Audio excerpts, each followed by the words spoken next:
दोस्तों नमस्कार, आदाब। मैं हूं फराज चौधरी। आप देख रहे हैं इंडिया फाइंड न्यूज़। प्रधानमंत्री नरेंद्र मोदी हाल ही में बांग्लादेश का दौरा पूरा कर लौटे हैं। 2 दिन का यह दौरा था जहां बांग्लादेश की आज़ादी की गोल्डन जुबली की सेलिब्रेशन के लिए उन्हें वहां आमंत्रित किया गया था बांग्लादेश सरकार द्वारा। वो वहां जाते हैं तो वहां पर बहुत सारी चीज़ें होती हैं। ये वीडियो आज बड़ी मज़ेदार सी एक वीडियो है और आपको इस वीडियो में बताने वाला हूँ कि कैसे गलत बयानी का और आधा सच आधा झूठ बताने का भारतीय जनता पार्टी का इतिहास रहा है, प्रधानमंत्री मोदी जी का इतिहास रहा है। जो बांग्लादेश में उन्होंने बयान दिया था, और वो बयान क्या था कि बांग्लादेश की आज़ादी के लिए उन्होंने सत्याग्रह किया था। हाँ, यहाँ तक कि बांग्लादेश को आज़ादी दिलाने के लिए प्रधानमंत्री मोदी जी गिरफ्तार भी हो गए थे, उन्हें जेल भी जाना पड़ा था। कितना बड़ा योगदान था। इतनी ऐसे बयान देने के बाद प्रधानमंत्री मोदी को खूब ज़्यादा ट्रोल किया गया सोशल मीडिया पर, उनको क्रिटिसाइज़ किया गया, उनकी आलोचना की गई अलग अलग लोगों द्वारा, विपक्ष द्वारा। ऐसे में बांग्लादेश के लोगों ने भी प्रधानमंत्री मोदी जी का खूब बढ़ चढ़कर विरोध किया। वहाँ पर हिंसा भी हुई जिसमें पुलिस और बांग्लादेशी नागरिकों के बीच झड़प हुई। टीयर गैस और रबर बुलेट्स का इस्तेमाल करना पड़ा पुलिस को, पुलिस ऑफिसर्स को, और साथ में जो पब्लिक थी उसने भी पत्थरबाजी की। उनका कहना था प्रधानमंत्री मोदी जैसे नेता का बांग्लादेश में कोई स्वागत नहीं करना चाहता, वो वापस चले जाएं। तो ऐसे में आज मैं आपको, जो मैंने शुरू में कहा, आपको वो सारी चीज़ें याद दिलाऊंगा, वो सारे बयान याद दिलाऊंगा जो प्रधानमंत्री मोदी ने इस बयान से पहले दिए थे, और वो सारे बयान भी झूठे साबित हुए थे। और ऐसे ही इस बयान को लेकर भी कई लोगों ने तथ्यों के साथ प्रधानमंत्री मोदी के इस बयान को साफ तरीके से नकार दिया है। वरिष्ठ पत्रकार हैं, प्राइम टाइम एनडीटीवी पे होस्ट करते हैं, रवीश कुमार साहब, उन्होंने इस पूरे बयान पर, इस पूरे बयानबाजी पर एक पूरा लेख लिखा। एक छोटा सा लेख है, मैं उसकी समरी आपको पढ़ के सुनाऊंगा। उस समरी में आप ध्यान से देखिएगा कि किस तरीके से रवीश कुमार ने प्रधानमंत्री मोदी के इस वाले झूठ को भी और इससे पहले बोले गए कितने सारे झूठों का पर्दाफाश कर दिया है, वो भी साफ तरीके से। और पिक्चर आपके सामने बिल्कुल साफ हो जाती है प्रधानमंत्री मोदी जी के बयानबाजी की, भारतीय जनता पार्टी के नेताओं की बयानबाजी की। तो मैं शुरुआत कर रहा हूँ, ध्यान से सुनिएगा। रवीश कुमार ने ये अपने पेज पर, सोशल मीडिया पर उनका पेज है, वहाँ पर इन्होंने लेख लिखा था। और ध्यान से सुनिएगा इसकी एक एक लाइन, क्योंकि ये लेख, ये पूरा बयान सुनना आपके लिए बहुत ज़्यादा ज़रूरी है। शुरुआत कर रहा हूँ। प्रधानमंत्री इतिहास को लेकर झूठ बोलते हैं, गलत भी बोलते हैं, आधा सच और आधा झूठ बोलकर उलझाते भी रहते हैं। अगर झूठ और गलत बोलने में उनकी सरकार को भी शामिल कर लें तो ऐसी कई रिपोर्ट आपको मिल जाएंगी जिसमें उनकी गलत बयानियों का पर्दाफाश किया गया है।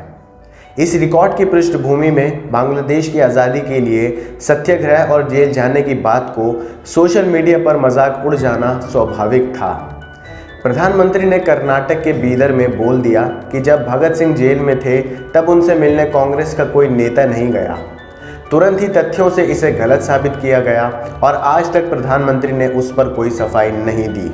गुजरात चुनाव के दौरान मोदी ने कह दिया कि मणिशंकर अय्यर के घर एक बैठक हुई थी जिसमें मनमोहन सिंह, हामिद अंसारी मौजूद थे। इस बैठक में पाकिस्तान के उच्चायुक्त और पूर्व विदेश मंत्री आए थे।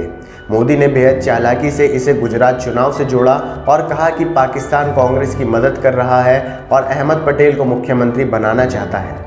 इस बैठक में पूर्व सेनाध्यक्ष दीपक कपूर भी थे।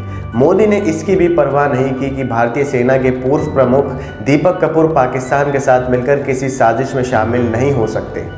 दीपक कपूर ने कहा था कि उस मुलाकात में गुजरात चुनाव पर कोई बात नहीं हुई। खैर, इस झूठ पर प्रधानमंत्री ने राज्यसभा में माफ़ी भी मांगी थी।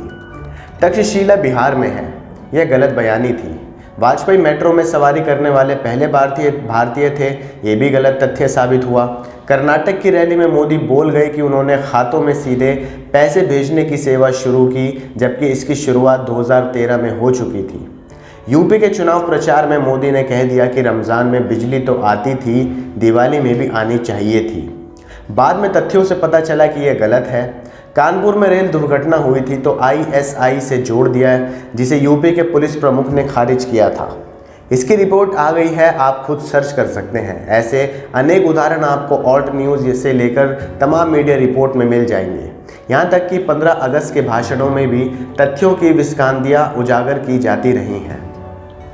ये प्रधानमंत्री नरेंद्र मोदी का रिकॉर्ड है। ऐसे में बांग्लादेश की आज़ादी के समर्थन में सत्याग्रह करने और जेल जाने की बात का मजाक उड़ना कोई आश्चर्य की बात नहीं है और ना ही पत्रकारिता की नाकामी है। पहले भी इसी पत्रकारिता ने उनके झूठ और गलत बयानी को पकड़ा है जिस पर कोई जवाब नहीं आया और उन कामों को भी मोदी विरोध के खांचे में फिट कर किनारे कर दिया गया। इस चालाकी को भी समझा जाना चाहिए। प्रधानमंत्री के राजनीति नेतृत्व के नीचे इतिहास का क्या हाल किया गया है और नेहरू के इतिहास को किस तरह कलंकित किया गया है बताने की ज़रूरत नहीं है। तो रवीश कुमार का ये फेसबुक पोस्ट खूब वायरल हुआ जब उन्होंने इसे अपने पेज पर अपलोड किया, अपने पेज पर लिखा और लोगों की ढेरों सारी प्रतिक्रियाएं भी लोगों की बहुत सारे थॉट्स लोगों ने अपने बयान इस पे पेश किए। तमाम यूज़र्स ने प्रधानमंत्री की इन बातों को गलत करार देते हुए लिखा कि उन्हें बोलने से पहले काफ़ी सोचना चाहिए। वहीं कुछ यूज़र्स ने रवीश कुमार को भी ट्रोल किया और ये हमेशा चलता है। जब भी रवीश कुमार जो वरिष्ठ पत्रकार हैं वो जब भी प्रधानमंत्री को टारगेट करते हैं तो कुछ यूज़र्स हमेशा से उल्टा रवीश कुमार को ट्रोल करने लगते हैं। तो कुछ यूज़र्स ऐसे भी होते हैं जो प्रधानमंत्री मोदी की बात को गलत भी कहते हैं। तो ऐसे में प्रधानमंत्री मोदी जी का बांग्लादेश में ऐसा बयान आना जिसके बाद सोशल मीडिया पर वो ट्रोल हो गए हों, उनके मीम बनने लगे हों सोशल मीडिया पर।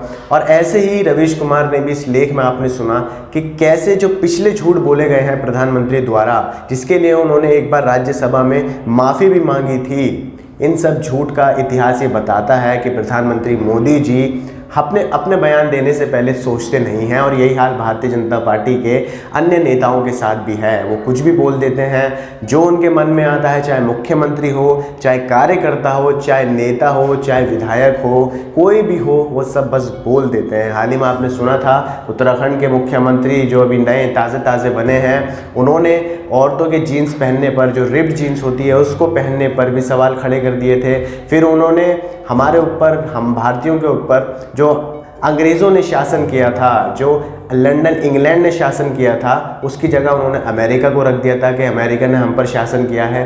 तो ऐसे बेतुके बयान देने से भारतीय जनता पार्टी को बचना पड़ेगा क्योंकि बहुमत की सरकार है, केंद्र में सत्ताधारी सरकार है। इतने सारे राज्यों में इतने जो नामवर नेता हैं, इतने नामी नेता हैं भारतीय जनता पार्टी के, गृह मंत्री अमित शाह हो, प्रधानमंत्री मोदी हो, वो चुनाव प्रचार में लगे हुए हैं ताकि उस राज्य को जीत सकें और वहाँ पर अपनी भारतीय जनता पार्टी की सरकार बना सकें। और ऐसे में अगर उस राज्य की जनता ये सारे बयानों को सुन लेगी तो इसका क्या असर पड़ेगा? क्या ये कोई सकारात्मक इम्पैक्ट, ये कोई पॉजिटिव इम्पैक्ट डाल पाएगी लोगों के दिमाग पर?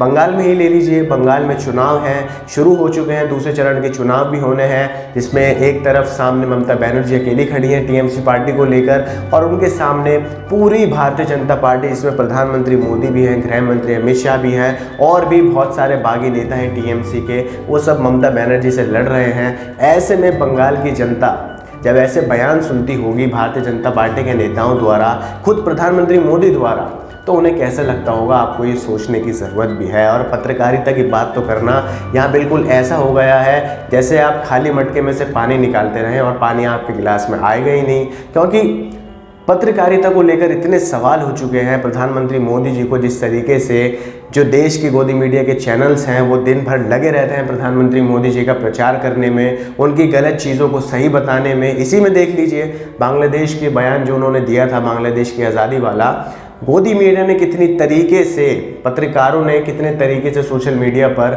हर वक्त हर मिनट उन्होंने एक सबूत पेश करने लगे। वो कहीं किताब पेश करने लगे, कहीं सन बताने लगे कि इस ईयर में जाकर आप प्रधानमंत्री मोदी जी के इस सेंटेंस को पढ़ लीजिए तो आपको समझ में आ जाएगा कि बांग्लादेश की आज़ादी के लिए प्रधानमंत्री मोदी ने क्या किया था। तो एक तरह से पत्रकारों का इस वक्त ये काम बन गया है कि किसी भी तरीके से भारतीय जनता पार्टी का जो रुतबा है उसे गिरने नहीं देना है। जो प्रधानमंत्री मोदी जी की बात है उसे गिरने नहीं देनी है। चाहे कुछ भी कह ले, चाहे कुछ भी बयान दे ले, उस बयान को सच्चा साबित करना इस वक्त पत्रकारों का कर्तव्य बन गया है। खैर, आप लोगों को ये खबर कैसी लगी आप मुझे कमेंट कर बताइए। खबर आपको पसंद आई हो तो इसे लाइक कीजिए, आगे शेयर कीजिए और हमारे चैनल इंडिया फायर न्यूज़ को सब्सक्राइब करके बेल का आइकन दबाइए ताकि आपको सारी अपडेट्स मिलती रहें। मुझे दीजिए इजाज़त, नमस्कार।